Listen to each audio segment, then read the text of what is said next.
ఒకసారి జమదగ్ని మహర్షి ఆయన భార్య రేణుకాదేవితో కలిసి వినోదంగా తన ఆశ్రమాన్ని వదిలిపెట్టి దూరంగా వెళ్లారు. అప్పుడు జమదగ్ని మహర్షి విల్లును పట్టుకొని ఉన్నాడు.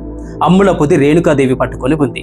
ఆరుబయట ప్రదేశంలో జమదగ్ని మహర్షి విల్లుతో బాణాలను వదులుతూ ఉంటే రేణుకాదేవి ఆ బాణములన్నిటినీ తీసుకొని వచ్చి జమదగ్ని మహర్షికి ఇస్తూ ఉంది. మధ్యాహ్నం అయింది. సూర్య భగవానుడు నడి నెత్తి మీదికి వచ్చాడు. ఒకసారి రేణుకాదేవి బాణములు తేవడంలో ఆలస్యమైంది.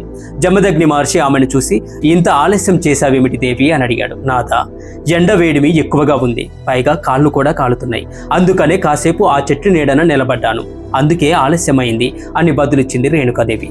జమదగ్ని మహర్షికి కోపం వచ్చింది. ఏమి, ఆ సూర్యుడు తన వేడిమితో నీకు తాపం కలిగించాడా? ఉండు, సూర్యుడికి తగిన విధంగా బుద్ధి చెబుతాను, నా బాణములతో ఈ సూర్యమండలాన్ని కప్పేస్తాను అని అన్నాడు. ఆ మాటలను విన్న సూర్యభగవానుడు బ్రాహ్మణ వేషంలో జమదగ్ని మహర్షి వద్దకు వచ్చాడు. అయ్యా, సూర్యుని మీద కోపాన్ని మానుకోండి అని వేడుకున్నాడు.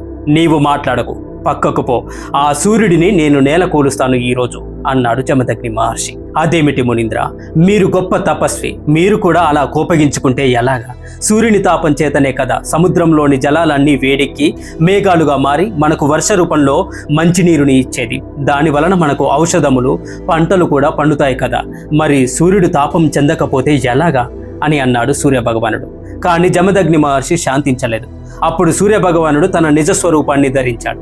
ఓ మునీంద్ర, నేనే సూర్యభగవానుడను, నా వల్ల ఏమైనా అపకారం జరిగి ఉంటే నన్ను మన్నించు అని వేడుకున్నాడు సూర్యభగవానుడు. ఆ మాటలకు జమదగ్ని మహర్షి ప్రసన్నుడయ్యాడు. వెంటనే సూర్యుడు గొడుగు, చెప్పులను సృష్టించి అక్కడ పెట్టాడు. ఓ మహర్షి, ఈ సాధనములు ఇంతకు ముందు లేవు. ఈ గొడుగు వేసుకుంటే సూర్యతాపము సోకదు, ఆ చెప్పులను వేసుకుంటే సూర్యుని వేడికి కాళ్ళు కాలవు, ఈ గొడుగులను, చెప్పులను బ్రాహ్మణులకు దానం చేస్తే పుణ్యం వస్తుంది అని అన్నాడు సూర్యభగవానుడు. ఆ వస్తువులను స్వీకరించి జమదగ్ని మహర్షి చాలా సంతోషించాడు. గొడుగు, చెప్పులు సూర్యుని చేత సృష్టించబడ్డాయి. వాటిని దానంగా ఇస్తే పుణ్యలోకాలు లభిస్తాయి. హరే కృష్ణ. మీకు ఈ వీడియో కొంచెమైనా ఇన్ఫర్మేటివ్గా అనిపిస్తే హరే కృష్ణ అని కామెంట్ చేయండి.